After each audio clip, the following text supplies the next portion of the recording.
অনেকেই তো মনে করেন যে বিদেশে আসলে নাকি অনেক কিছুই করা যায়, অনেক ভালো থাকা যায়। তা আমি বলবো যে আসেন, সবাই আসেন। আহ, আমিও এক সময় ভাবছি যে প্রবাসে যাব, ভালো কিছু করব। তো আসলে আসার পরেই তো বোঝা যায় যে একটা কথা আমরা ছোটবেলা থেকে পড়াশোনা করে আসছি, পরিশ্রম সৌভাগ্যের প্রসূতি। তো এটাই আসলে বাস্তবতা।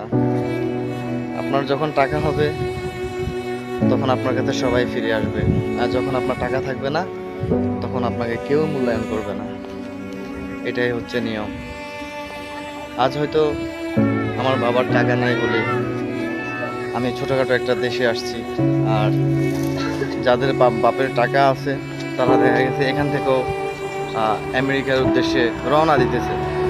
তো জিনিসটা ভাই এরকমই, পরিস্থিতি কখন কাকে কোথায় নিয়ে যায় সেটা আল্লাহ ছাড়া কেউ বলতে পারে না।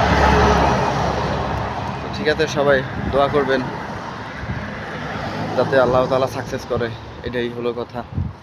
যাই, আল্লাহ হাফেজ।